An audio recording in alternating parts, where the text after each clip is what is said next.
ভাই finally India ম্যাচটা জিতলো ভাই, কি ম্যাচটা জিতলো ইয়ার, কেউ ভাবেনি যে ম্যাচটা জিতবে। প্রথমত ইন্ডিয়া ব্যাটিং করে মাত্র 120 রান বানানোর পরে কেউ ভাবেনি যে ম্যাচটা জিতবে বলে। ইভেন আমি নিজেও ভাবিনি ভাই ম্যাচটা জিতবে বলে, ঠিক আছে না। আমি তো ভাই একবার ম্যাচ শেষ হওয়ার পরে ভাই সবকিছু বন্ধ করে মোবাইল টোবাইল বন্ধ করে ভাই একাই বসেছিলাম, ঠিক আছে না। কারণ ভাই কি ব্যাটিং করলো টিম ইন্ডিয়া, ঠিক আছে না। কিন্তু এই ম্যাচটা ভাই জিতে নিল, কে জিতালো? একমাত্র ভাই জাসপ্রীত বুমরার কারণে এই ম্যাচটা জিতলো। ভাই কি বোলিং করলো জাসপ্রীত বুমরা, ঠিক আছে না। মাত্র 120 রানের টার্গেট ছিল, কিন্তু এই 120 রানও ভাই বানাতে দিল না ভাই আমাদের জাসপ্রীত বুমরা। ও শুধু জাসপ্রীত বুমরা নাই ভাই, আমাদের বোলার হার্দিক পান্ডিয়া খুব ভালো বোলিং করেছে ভাই, অক্ষর প্যাটেলও খুব ভালো বোলিং করেছে। আর যদি ভাই আমরা এই ম্যাচটা জিতে থাকি তাহলে ভাই একমাত্র কারণ হলো ভাই আমাদের বোলিং, ঠিক আছে না। কারণ ভাই এখনের সময়ে 120 রান ভাই ডিফেন্ড করা এত সহজ নয়। কিন্তু ভাই আমাদের বোলাররা দেখিয়ে দিল যে তুমি যদি ভালো বোলিং করো, তোমার কাছে যদি ভালো বোলার থাকে তাহলে ভাই তুমি 120 রানেও ভাই জিততে পারবে, ঠিক আছে না। সেটা দেখিয়ে দিল। তো ভাই পুরো ম্যাচে কি কি ঘটলো তোমরা তো দেখে নিয়েছো ভাই, কি কি হয়েছে ম্যাচে, ঠিক আছে না। কি অবিশ্বাস্য ভাই একটা ম্যাচ হয়েছে, ঠিক আছে না। তো পুরোটা ভাই বিশ্লেষণ করবো আজকের এই ভিডিওতে। তো ভাই চলো ভিডিওটা দেরি না করে ভাই পুরোটা শুরু করে, ঠিক আছে না, একদম লাস্ট পর্যন্ত দেখবে। তো ভাই প্রথমেই তো পাকিস্তান টস জিতে নিল, আর আমাদের ইন্ডিয়া টিম টস হারার পরে আমরা ভেবেছি ভাই অনেকটা ভালো ব্যাটিং করতে হবে, না হলে ভাই আমাদের মুশকিল আছে, ঠিক আছে না। কিন্তু ভাই আমরা যেমন আশা করেছিলাম তেমনটা হয়নি, কারণ আমাদের ব্যাটিং এর শুরুটাও তেমন একটা ভালো হয়নি।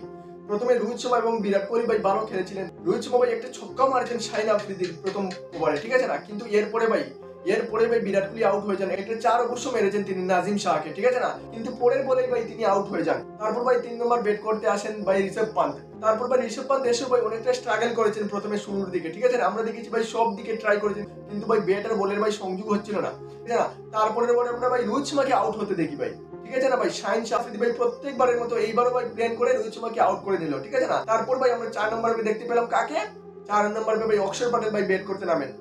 তিনি ভাই প্রথমে শুরুটা ভালোই করেছেন, কিন্তু ভাই উনিও ভাই এগ্রেসিভ ব্যাটিং করতে গিয়ে না, উনিও ব্যাটিংটা একদম ভাই শেষ পর্যন্ত যেতেই পারেনি।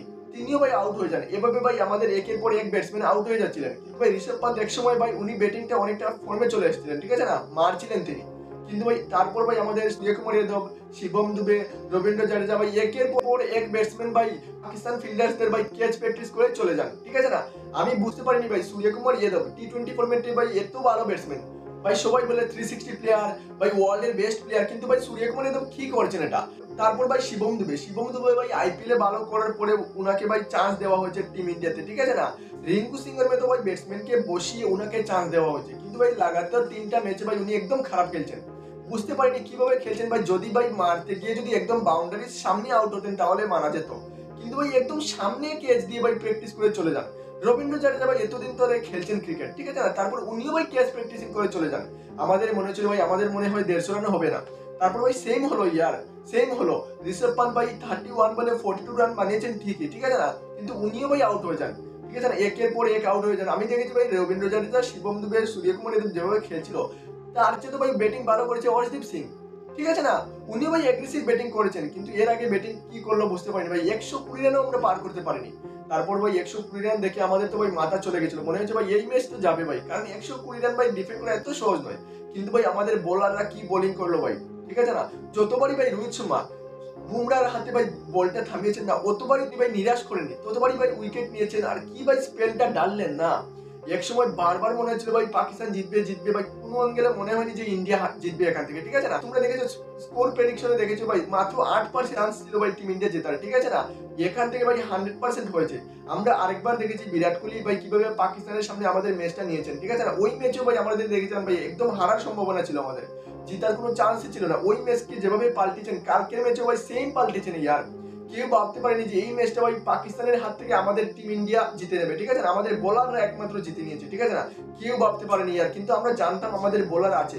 আমরা এটাও জানতাম যে যদি আমরা কিছু রান বোর্ডে জোরে দিতে পারতাম তাহলে জিততে পারবো, কিন্তু এতটা ভাবিনি যে 120 রান বানাতেও পারবে না পাকিস্তান টিম, ঠিক আছে না।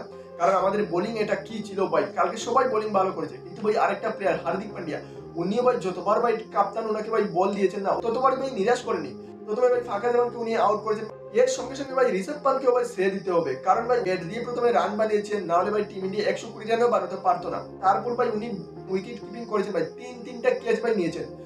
ব্যাট হাতে নিয়ে ভাই 42 রান বানিয়েছেন, তিনটে ক্যাচ ইম্পর্টেন্ট ক্যাচ নিয়েছেন, ঠিক আছে না। আমরা দেখেছি ভাই শিবম দুবে প্রথমেই একবার ক্যাচ ছেড়ে দেয়, এটার পর তো আমাদের মাথাটা নষ্ট হয়ে গেছিল, কারণ 120 রান ডিফেন্ড করতে গিয়ে ভাই তুমি যদি প্রথমেই ক্যাচ ছেড়ে দাও তাহলে ভাই কিভাবে জিতবে। তারপর বুমরা যেভাবে ভাই স্লিপে আউট করেছেন না, বাবর আজম কি ভাই সূর্যকুমার এই স্লিপের কেসটা খুব দুর্দান্ত নিয়েছেন, ঠিক আছে না। ব্যাটিং দিয়ে কিছু করতে না পারলেও ভাই স্লিপিং ক্যাচ খুব ভালো নিয়েছেন। তারপর ভাই কালকে সিরাজও ভালো বোলিং করেছে, অক্ষর পর্যন্ত ভাই ব্যাটিং এও ভাই অনেকটা যোগদান দিয়েছেন, কারণ আমরা দেখেছি 18 বলে উনি 20 রান বানিয়েছেন, ঠিক আছে। আমরা দেখেছি ভাই বল হাতে নিয়ে উনি ভাই 2 ওভার করে মাত্র 11 রান দিয়ে ভাই একটি উইকেটও তুলে নিয়েছেন, ঠিক আছে না। খুব ভালো বোলিং করেছেন উনি। রিভিউ নেওয়ার পর উইকেট পায় টিম ইন্ডিয়া, ঠিক আছে না। প্রথমে আম্পায়ার উইকেট দেয়নি, কিন্তু ভাই উনি ভালো উইকেট করেছেন। জাডেজা ভাই ঠিক আছে কিছুটা ভাই বোলিং করে উইকেট নেননি, কিন্তু বোলিং করেছেন উনি ভালো। কিন্তু ভাই বিশেষ করে ভাই বুমরাকে যত বলবো ততই বলতে ভাই শেষ করতে পারবো না, কারণ ভাই বুমরা কি বোলিংটা করলো, কি স্পেলটা ডাললো ইয়ার ভাই, একটার পর একটা। যে আমরা দেখেছি ভাই রিজওয়ানকে যে বোলিংটা করলো ইয়ার, বুমরা যে আউটটা করলো, কি বোলিংটা করলো, ক্লিন বল করে দিল, ঠিক আছে না। উনি ভাই দিশা হয়ে যান কিভাবে ভাই, দেখতেই পাননি বল, ঠিক আছে না। তখন আমরা বুঝেছি যে পাকিস্তানের অর্ধেকটা কোমর ভেঙে গেছে। রিজওয়ান যদি লাস্ট পর্যন্ত থেকে যেত তাহলে উনি ভাই ম্যাচ জিতে নিত। কি বোলিংটা করলো ভাই, একদম না বলে পারছি না আমি, ঠিক আছে না। এমন বোলিং আমি দেখতে পাইনি ইয়ার। কারণ আমরা দেখেছি ভাই 92% চান্স ভাই পাকিস্তান জেতার, যেখানে 8% চান্স শুধু ইন্ডিয়া জেতার, ঠিক আছে না। সেখান থেকে ভাই পুরো 100% করে ভাই আমরা 6 রানে জিতে নিয়েছি ম্যাচটা। ভাই 6 ওভারে মাত্র 40 রানের প্রয়োজন ছিল, সেইখান থেকে আমরা ম্যাচ জিতে নিয়েছি, ঠিক আছে না। আর শেষ ওভারে ভাই যদিও নাজিম শাহ অনেকটা ভাই এগ্রেসিভ ব্যাটিং করেছেন, তবুও ভাই আমরা যদি আরো কিছুটা ভাই রান খরচ করে নিত আমাদের প্রথমে বুমরা বা অন্য বোলাররা, তাহলে ভাই ম্যাচটা হাত থেকে চলে যেত। কিন্তু ভাই বুমরা যে ইকোনমিক্যাল বোলিংটা করেছেন না, আমাদের দেখিয়ে দিয়েছেন কি ভাই, কেন ভাই ওনাকে বেস্ট বোলার বলা হয়, নট অনলি ইন্ডিয়ান, ঠিক আছে না, উনি ওয়ার্ল্ড এর বেস্ট বোলার, ঠিক আছে না। তো এটা তো আমরা বললাম যে ম্যাচ জিতা হয়েছে, কিন্তু ভাই একটা দিক লক্ষ্য রাখতে হবে যে আমাদের যে ব্যাটসম্যানটা যদি অন্য টিমের সঙ্গে ম্যাচটা হয় ভাই, আমাদের ব্যাটসম্যানটা এই ধরনের ব্যাটিং করে ভাই ম্যাচ জিতাতে পারবেন না। কারণ যদি অস্ট্রেলিয়ার সঙ্গে, ওয়েস্ট ইন্ডিজের সঙ্গে, ইংল্যান্ডের সঙ্গে যদি ম্যাচগুলো পড়ে, তাহলে অন্য প্লেয়ারগুলো ভাই চালাকি করে জিতে নেবে, কারণ 120 রান ডিফেন্ড করা এত সহজ নয়। পাকিস্তান বলে আমরা জিতে নিয়েছি, ঠিক আছে না। আমাদের ব্যাটিং ভাই শিবম দুবেকে ভাই বারবার চান্স দেওয়া হচ্ছে ভাই, রিঙ্কু সিংকে ভাই চান্স না দিয়ে ওনাকে চান্স দেওয়া হচ্ছে, কিন্তু ভাই ও কি করছে, সূর্যকুমার যাদব আর কি খেলছে। বিরাট ভাই দুটো ম্যাচে ভাই স্কোর বানাতে পারেনি, ঠিক আছে না। ওপেনিং করার সুযোগ করে দেওয়া হচ্ছে, কিন্তু ওপেনিং এ ভাই এতটা ভালো করছেন না, ঠিক আছে না। তো ভাই আমাদের ব্যাটিংটা আলটিমেটলি খুব খারাপ হয়ে যাচ্ছে, ব্যাটিংটা ভালো করতে হবে। বোলার তো আমাদের কাছে আছে, আমরা প্রথমে দেখে নিয়েছি, কালকের ম্যাচও দেখলাম আমাদের কাছে বোলার আছে। আমরা যদি 160 রানও বানিয়ে দেই, যে পিচে 180 রানের পিচ, সেই পিচে যদি আমরা 160 রানও বানিয়ে দিই, আমাদের বোলার আছে, বোলারের এই ক্ষমতা আছে যে আমরা ম্যাচ জিততে পারবো, ঠিক আছে না। কালকে দেখেছো পাকিস্তানের কত বড় ভাই ব্যাটিং লাইন আপ, ঠিক আছে না, ওখান থেকে আমরা ম্যাচ জিতে নিয়েছি। ভাই এখন তো আমাদের যে গ্রুপে আছে সবগুলো ম্যাচ আমরা জিততে পারবো, কিন্তু পরের গ্রুপে এইটা সিলেক্ট হওয়ার পরে আমরা যে পরের ম্যাচগুলো আসবে এগুলোতে আমাদের প্রবলেম হয়, ঠিক আছে না। তো আমাদের ব্যাটিংটা খুব ভালো করতে হবে। আরেকটা কথা ভাই, কি মনে হয় তোমাদের, শিবম দুবেকে বসিয়ে কি সঞ্জু স্যামসনকে আনার দরকার? আর রিঙ্কু সিংকে ভাই বসিয়ে দিয়েছে ভাই, প্লেইং 11 ভাই চান্স পাচ্ছে না, ইভেন স্কোয়াডেও নেই, ওকে ভাই রিজার্ভ প্লেয়ারে রেখে নিয়েছে।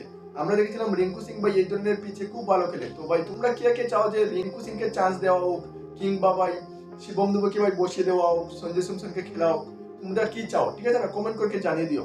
আর ম্যাচটা ভাই তোমাদের কেমন লাগলো সেটাও বলে দিও, ঠিক আছে না। আর এই ধরনের ভিডিও পাওয়ার জন্য আমাদের চ্যানেলটাকে সাবস্ক্রাইব জরুর করবে, ঠিক আছে না। তাছাড়া ভাই ম্যাচ চলাকালীন সময় আমরা লাইভও আসি, তাহলে আমাদের সঙ্গে জুড়তে পারবে, আমরা কথাবার্তা করবো, ঠিক আছে না। তো এই ধরনের ভিডিও পাওয়ার জন্য চ্যানেলটাকে সাবস্ক্রাইব করে দাও। মিলছি আরেকটা ভিডিও নিয়ে, ততক্ষণের জন্য বাই বাই।